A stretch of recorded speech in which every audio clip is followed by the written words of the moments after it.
Intentaré dar cuenta de la fundamental importancia del candombe afro-uruguayo, emblema de la negritud, en la reconstrucción de un grupo social, cultural y político y moreno en la Argentina a partir del éxodo oriental de los años 70. Para ello me referiré a mis vivencias junto a un grupo de vecinos de los barrios Sur y Palermo, este último al cual pertenezco. He tratado de reconstruir una historia en el libro de mi autoría, Chico Repique y Piano. Cada hecho que describo en él está corroborado esencialmente por los actores de la misma. Es inevitable la autorreferencia, habida cuenta que el libro mencionado es mi primera producción literaria y sobre todo que no provengo del mundo académico.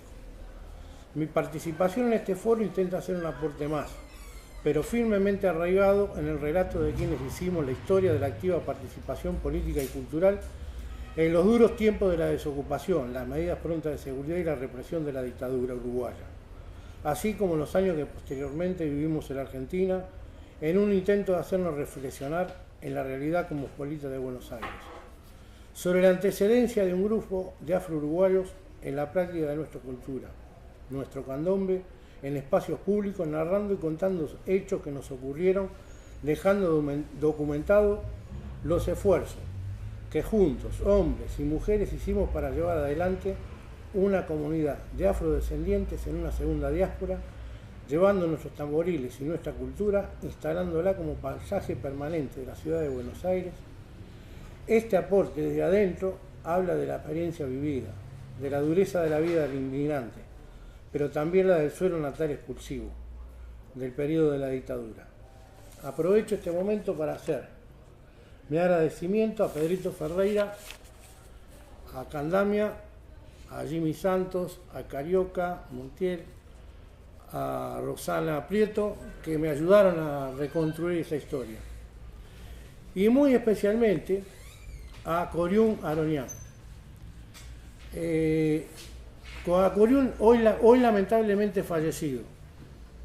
No nos conocíamos personalmente, pero teníamos muchos amigos en común. Tuve una cita con él, le conté el trazo grueso de lo que pasaba en Buenos Aires. Había unos materiales dando vuelta de un grupo geala que estudian a los negros, antropólogos, después versiones que el candombe empezó en Buenos Aires por los 90 y nosotros empezamos mucho antes. Le conté la historia cómo fue, Coriún se embaló y me dijo no, la verdad, se entusiasmó, me alentó a escribirla y me dio las pautas y me sirvió de guía para encarar este trabajo, sintetizada en la siguiente frase. Esta historia merece ser contada, reconstruir los hechos y hacer esfuerzo por documentarlos.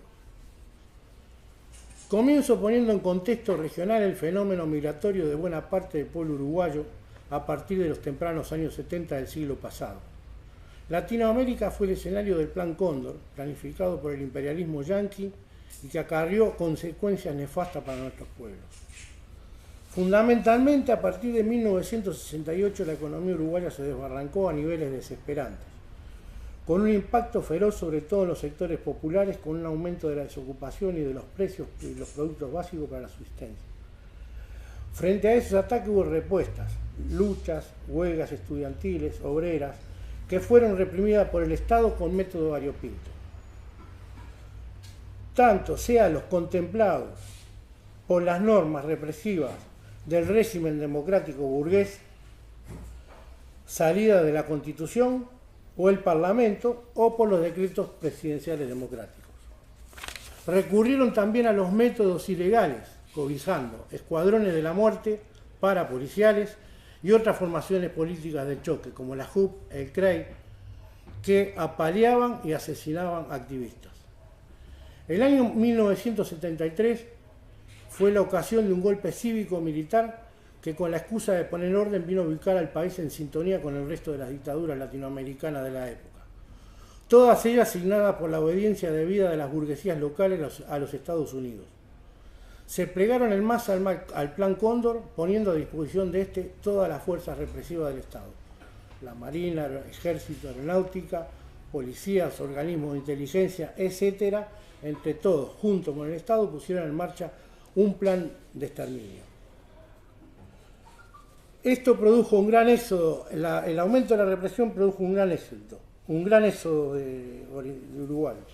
Buena parte de esos miles de uruguayos que cruzaron el Río de la Plata buscando nuevos horizontes y de un mejor porvenir, o para estar sueltos y no presos o muertos, fueron personas negras y morenas candomberas, que una vez en Buenos Aires se ganaron la vida y el sustento de sus familias en diferentes oficios. Solo fue una minoría la que se relacionó con el ámbito de la cultura en términos profesionales, pero sin alejarse de su comunidad, manteniendo sus lazos culturales, afectivos y de pertenencia, que yo los nombro en el libro, sus compañeros. Fue en ese contexto que en un conventillo ubicado en la avenida Rivadavia 1525, pleno barrio de Congreso de Buenos Aires, bautizado irónicamente el Sheraton por sus habitantes, se constituyó entre los años 1978 y 1981 en un punto de referencia en el que vivíamos junto con argentinos de provincias, muchos uruguayos provenientes de los barrios Sur y Palermo. En su gran mayoría personas negras y morenas, varones, muchos de ellos tamborileros, las mujeres bailarinas. Y los que recién llegaban, ahí no les faltaba un lugar para dormir y un plato de comida caliente. En esa cuadra que estaba el Sheraton se fue formando un microclima particular. A 20 metros de ahí estaba el bar de Tito y Raquel, que tenía un medio tanque en Isla de Flores y Yaguarón. Junto, al lado del bar de Tito, había una plomería del argentino Patín Zárate, que daba empleo a afro-uruguayos que habitaban o frecuentaban el Sheraton. Tanto el bar de Tito como la plomería de Patín abrieron esos espacios en los cuales la orientalidad y de los barrios negros convergían de a poco, y cada vez más, en lo que se fue gestando al calor de la nostalgia por el barrio y al son de los tambores, lo que hoy se puede ver desplegado formando parte del paisaje cultural porteño y en casi toda la Argentina. La movida contemporánea en la ciudad de Buenos Aires que emula nuestro candombe. Cuando en 1978 Argentina ganó el Campeonato Mundial de Fútbol, los habitantes de Sheraton nos sumamos a la algarabía popular. Salimos a la calle con instrumentos, muchos de ellos improvisados con lo que había. Era la manera de festejar nuestro, con música. Y se puede afirmar que significó el puntapié inicial para comenzar a dar forma concreta a la presencia del candombe afro-uruguayo en las calles porteñas.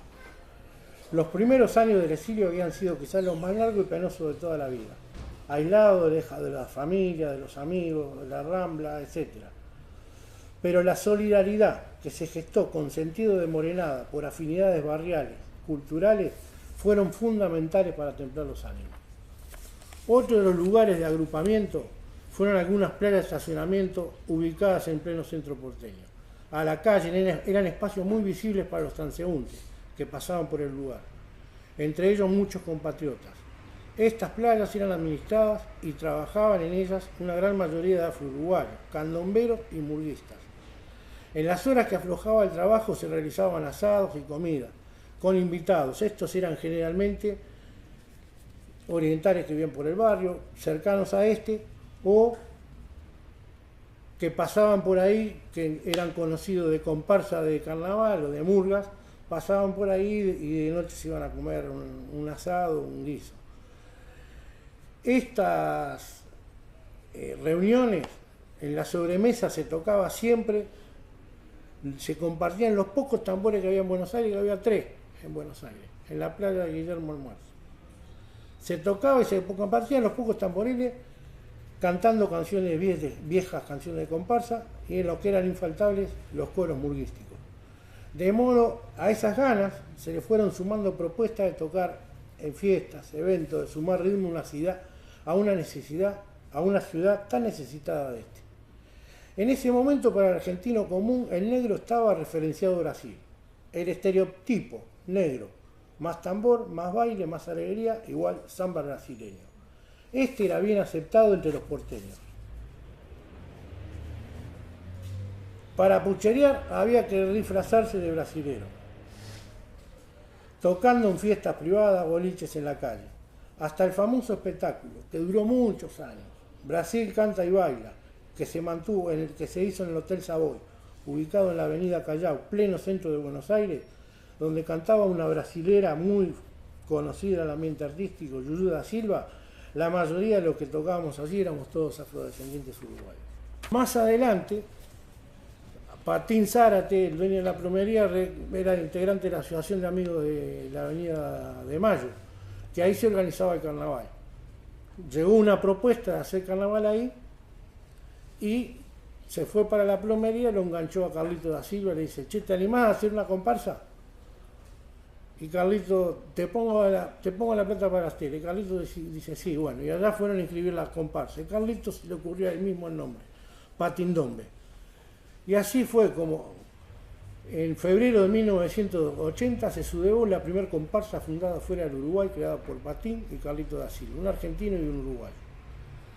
A esta se sumaron algunos afroargentinos, descendientes de afro-uruguayos, radicados hace muchísimos años en este país. Y también algunos afroargentinos que se hicieron amigos que vivían en el barrio de Zabaleta. Esta salida fue muy importante para nosotros. Fue salir del gueto, recibiendo muchos aplausos, elogios de la prensa, primera plana de crónica, en la quinta que no la conseguí porque se quemó el archivo de crónica, pero decía: los uruguayos no aflojan ni abajo del agua. Fue como decir: ojo, acá estamos, nosotros tocamos, bailamos y cantamos, tenemos nuestra cultura. La hicimos pública y seguía sumándose cada vez más gente a la flota.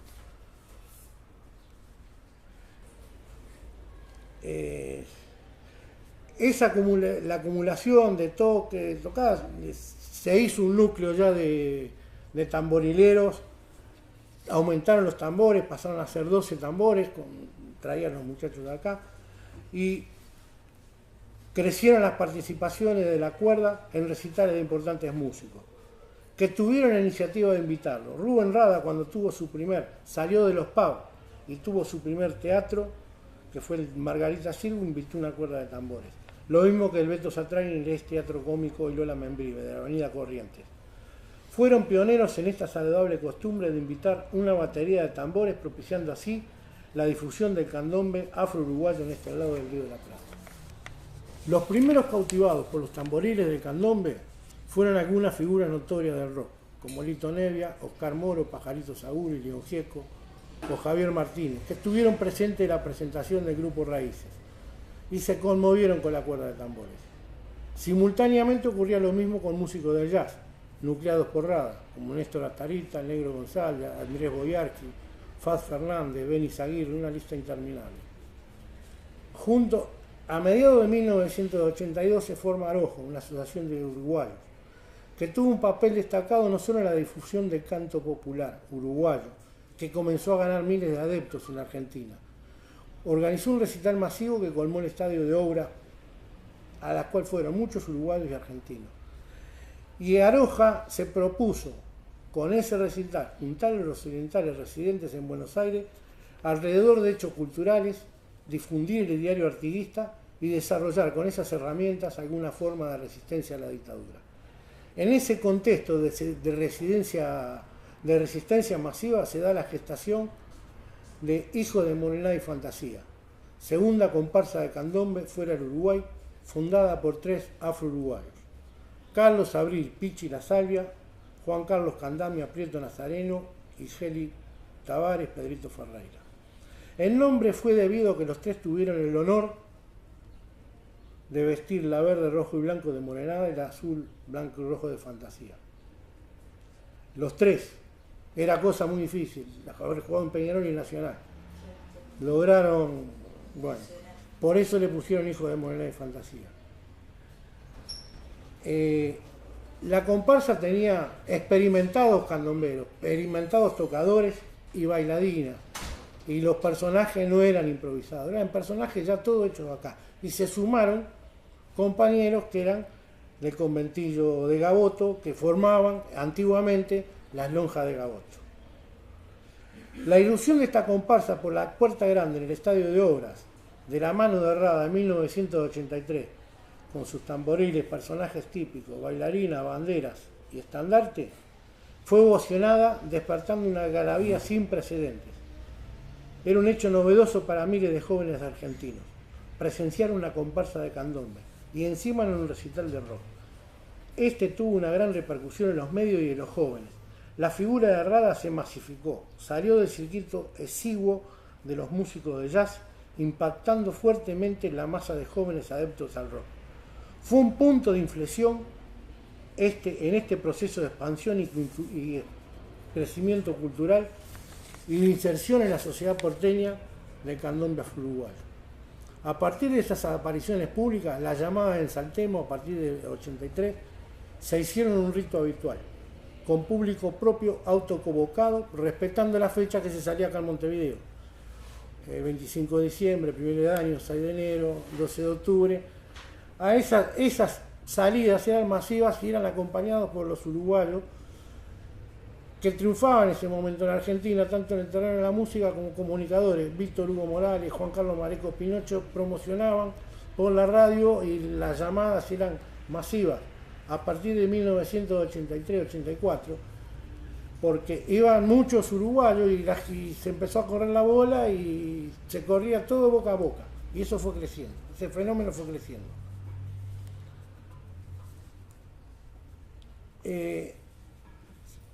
Nos encontrábamos al principio dispersos en Argentina. Se trataba de sobrevivir el día a día, de asegurar dentro de lo posible el sustento propio y de nuestros hijos, trabajando lo que se pudiera. En algunos casos en situaciones de explotación extrema. Y no fueron pocos los compañeros que, empujados por la angustia de la situación, tuvieron que vivir en situaciones indignas.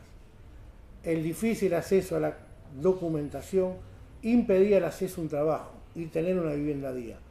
La emigración desde el Uruguay no fue un movimiento organizado, planificado ni deseado por los migrantes, y como tal produjo en sí más quiebres que aglutinamiento. Sobre todo en los años de la dictadura, los albores de la democracia, y que hasta el día de hoy siguen repercutiendo en una gran mayoría de afro-uruguayos, porque se habla mucho de los afro, pero los afro están allá abajo. Podíamos haber perdido nuestra identidad cultural completamente. No habría sido la primera vez en la historia humana que sucediera que aquella se diluyera en las aguas del olvido que generan los seres humanos el exilio de su pueblo.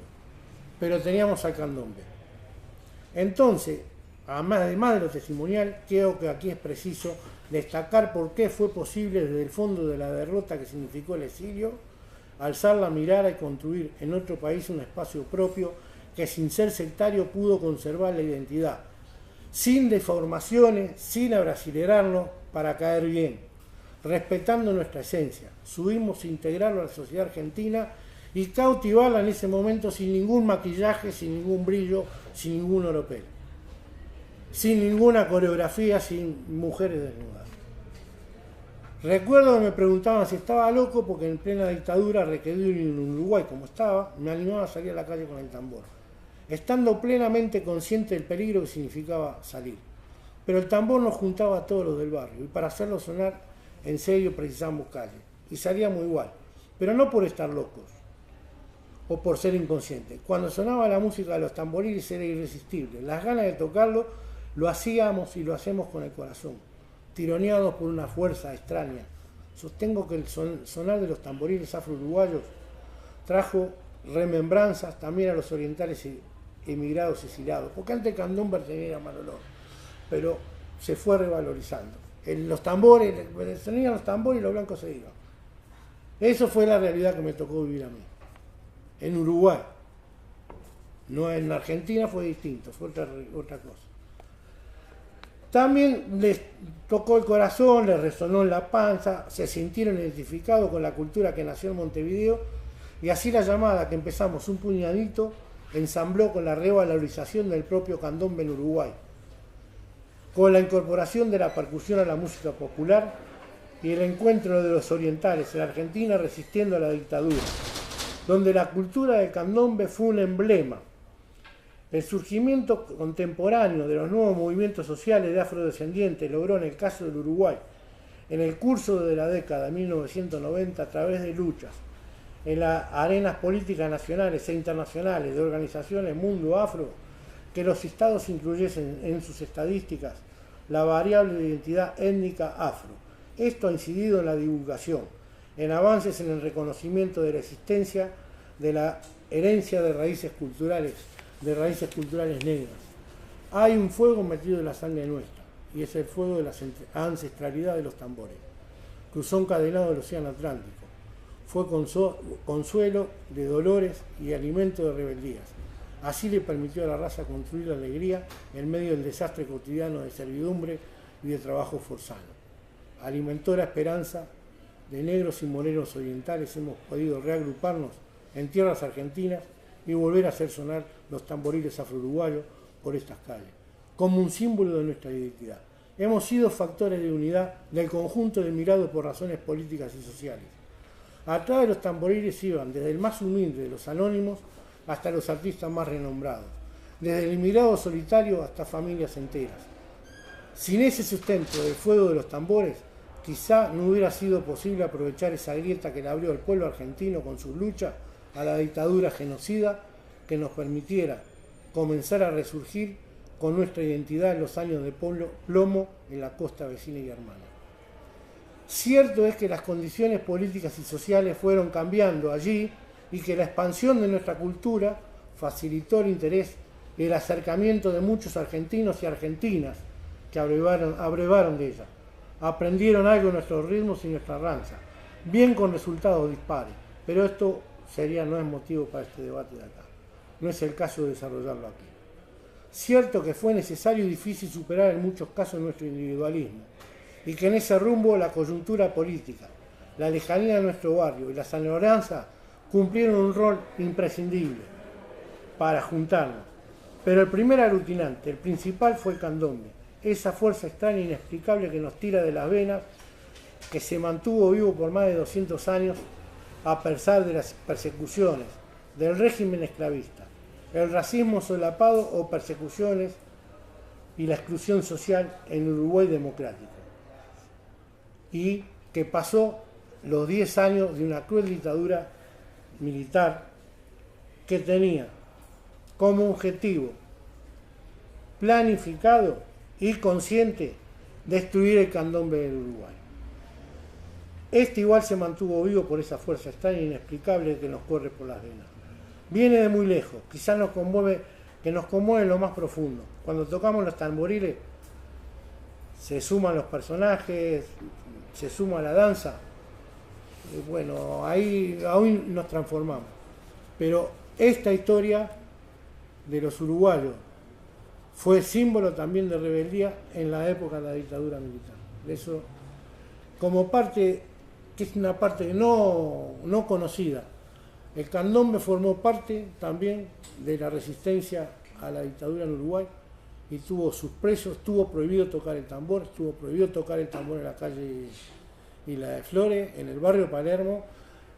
Hubo presos por estado de sitio y no están denunciados en ningún lado, no existió. Y estuvieron presos en el cilindro durante más de 15 días y salieron por amistades, pero no está en ningún organismo lo ha tomado. Muchas gracias. ¿Alguna pregunta para Hugo? Un segundito, por favor, que así me queda bien filmado.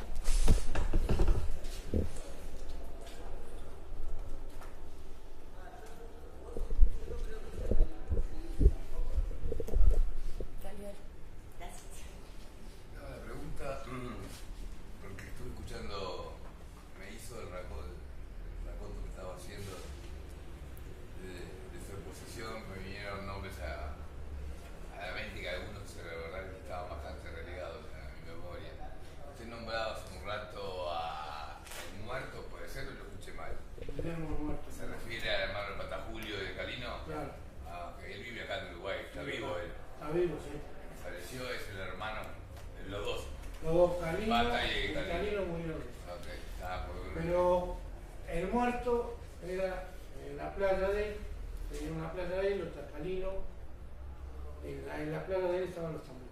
Él trajo los tambores junto con Julio García y después el Indio Aire de Gaboto trajo otro tambor, Mariano Barroso apareció con otro tambor y fueron apareciendo. En ese modo falleció también. El trabajo mío está dedicado a todos, al Alfredo Luna Rodríguez, al Pichi, a todos los que hicieron posible, al Pata de Julio, a Carino, a todos los que, al Loco Caballero. Es una lista que está en el libro, que lo tengo acá para vender, a 300 pesos, que están detalles, están los nombres, apellidos de cada uno y cómo empezó. Y este libro empezó así, empezó a correr una historia de negrólogos, la leí y era un argumento hecho como se hace en las películas, agarrar un argumentista con un poco de imaginación, pero esto empezó en el 78, no empezó en el 93.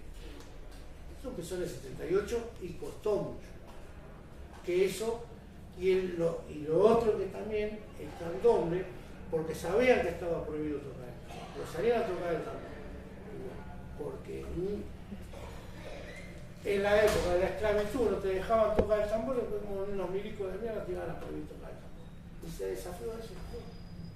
Esa es la fuerza que uno no se da cuenta. Yo en Uruguay estaba requerido en Buenos Aires, y salíamos a tocar el tambor igual. Y es algo que es la gana de tocar es inexplicable.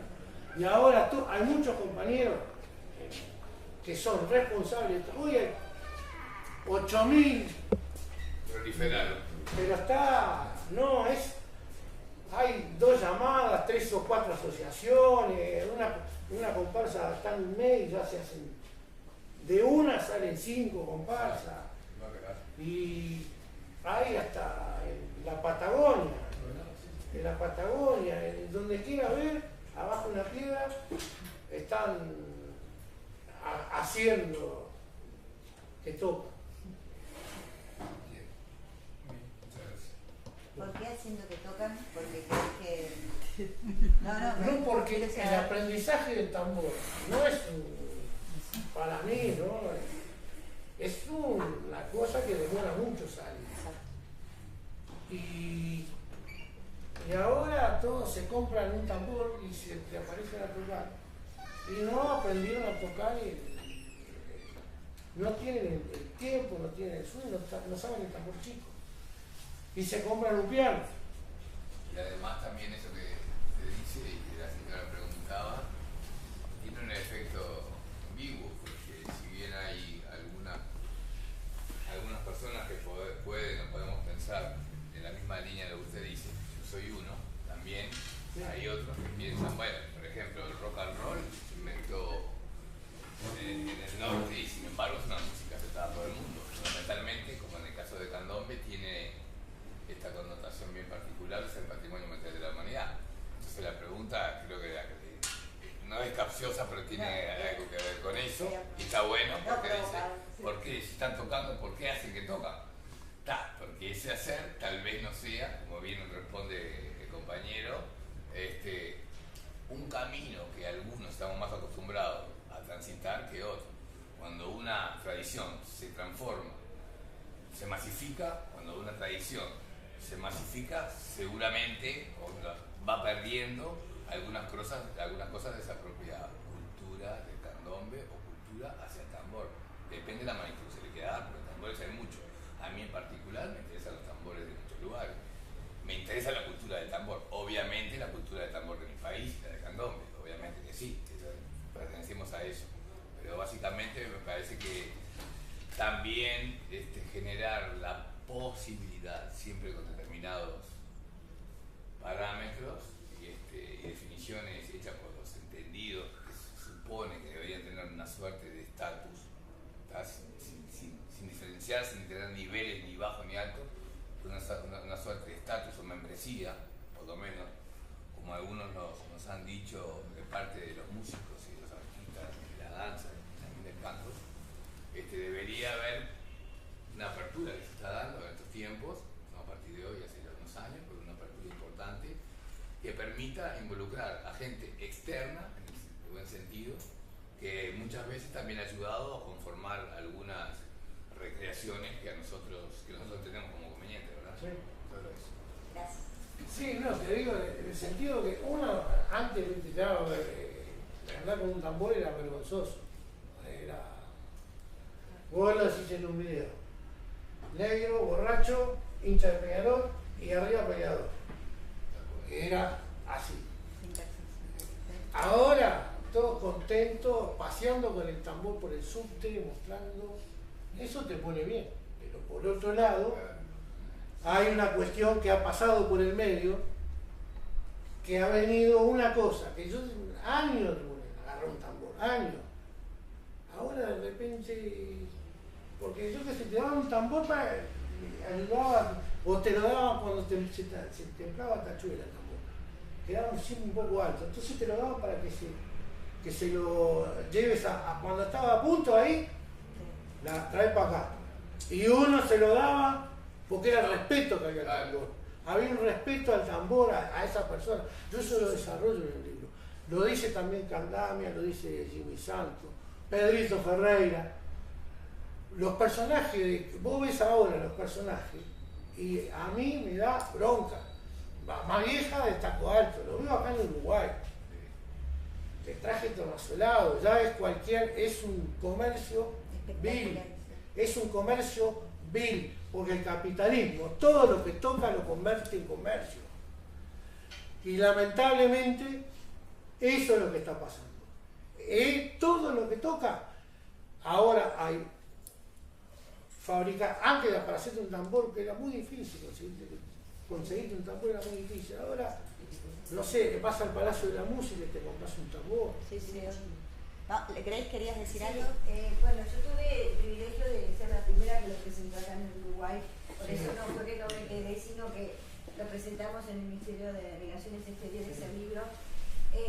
Es lo que yo hablaba hoy, que me parece que habría que hacer una mirada a esa posición o a esa idea que está surgiendo de la pérdida del honor. Cuando se establece la filosofía de la esclavitud, se manejan dos principios. Se maneja el principio de la pérdida del honor y se maneja el principio de la civilidad, que venía ya también de las culturas griegas y romanas. Es decir, el ciudadano tomaba su calidad de ciudadano, pero también la perdía en un momento, y en ese momento que la perdía pasaba a ser una cosa. Ese concepto, esa idea se aplica cuando se empieza a trabajar con la filosofía de la esclavitud, porque había que darle un fundamento, agarrar un ser humano y tomarlo como esclavizado. Ese principio del honor, que es yo tengo el honor, es lo que se manejaba en los códigos, inclusive nuestro código uruguayo tenía, era para hacer batirse a duelo por el honor. Una mujer que quedaba embarazada o una mujer que se sabía que tenía una relación sexual en la colonia había perdido el honor y estaba disponible para que yo hiciera lo que quisiera, porque pasaba a ser una cosa. No tanto en los blancos, pero sí pasa con la comunidad afro. Dentro de ese concepto del honor, que a mí me pareció fantástico porque me explicó muchas cosas que yo venía pensando, es lo que pienso que nos falta recuperar ese concepto del honor para la comunidad afro a través de un gran estudio, de un gran fundamento, que lo hace en cierta medida esa recuperación del honor que viene de la tradición también judío-cristiana, la hace Bartolomé de las Casas cuando hace el reconocimiento que el indígena tiene alma, y a partir de ese momento el único que queda en condición de deshonor es el africano en condición de esclavizado. Entonces, ¿qué pasa con, y sé que puede ser molesto, pero qué pasa con el problema de la apropiación del tambor, la apropiación del candombe, el decir que el candombe es patrimonio de la humanidad? Hasta ahí estoy de acuerdo. Cuando dicen que es patrimonio intangible uruguayo, me pongo a pensar, si yo hago una reflexión, el candombe es patrimonio de los uruguayos, entonces somos todos afronegros. Y se va perdiendo su origen. Y se va cosificando un elemento imprescindible de la cultura afro que tiene que ver con el tambor, que empieza y termina ahí. Toda la cultura afro empieza dentro de un tambor. Que es lo que yo digo muchas veces, me duele que el candombe pierde contenido. Me duele, lo he dicho muchas veces en internet, me duele ver los personajes típicos del candombe totalmente distorsionados. Yo di este año un taller de estandarte y le pregunté a mucha gente que tiene comparsas. Yo el taller increíblemente en Montevideo no lo pude dar. Tuve la suerte que las escuelas rurales de San José me invitaron a hacer el taller de estandarte. Hice toda una investigación y le pregunté a la gente que está haciendo comparsas, ¿de dónde viene el estandarte y qué significa el estandarte? ¿Qué significa la media luna y la estrella? Escuché tanto disparate que largué y me puse a seguir estudiando en el libro, porque era demasiado disparatado. Desde nosotros tenemos la luna y el estandarte porque mirábamos las estrellas, los pobres negritos cuando estábamos en los tambores. Desde ese tipo de explicación para arriba y para abajo fue de todo tipo de explicación. Entonces digo, si yo, dueño de una comparsa de un grupo que toca el tambor, si yo, y perdóneme, y se lo dije a usted muchas veces, si yo, uruguayo, tenía el tambor y voy y doy escuela y doy clases de danza, de toques y de todo en la Argentina, y bueno, ahora salen con que es patrimonio, no me acuerdo cómo es que lo decretan, los argentinos, digo, a ver, nosotros también dejamos la puerta abierta, nosotros también estamos permitiendo muchas cosas. Entonces ahora lo que tenemos que hacer es un trabajo, desde mi humilde opinión, es de recuperar el honor en el concepto antiguo de las culturas, que nosotros no somos cosas y que lo nuestro no son porquerías, que cualquiera lo puede agarrar y hacer lo que se le dé la gana con ellas.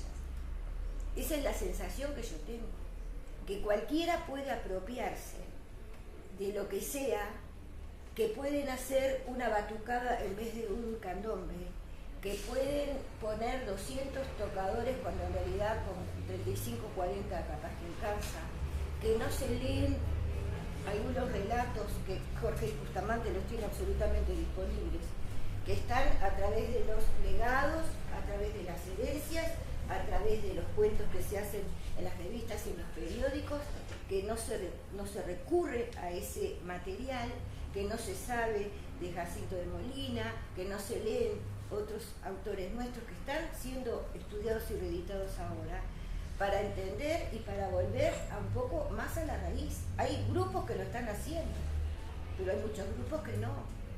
Que es como que, bueno, a ver, yo tengo plata, compro 4 tambores, como usted dice recién, así voy al Palacio de la Música, me compro los tambores y me pongo una comparsa. Y es como que yo me apropio de algo, casi hasta pienso que sin respeto. Entonces hay cosas que de repente, como no soy del mundo del tambor, quizás no las puedo decir, pero es lo que yo siento como integrante de una comunidad en la que estoy estudiando y trato de hacer los mejores aportes desde Redafu como puedo, ¿verdad? Para hacer visible una comunidad que parece un poco como mayonesa desarmada en algunos momentos. Gracias.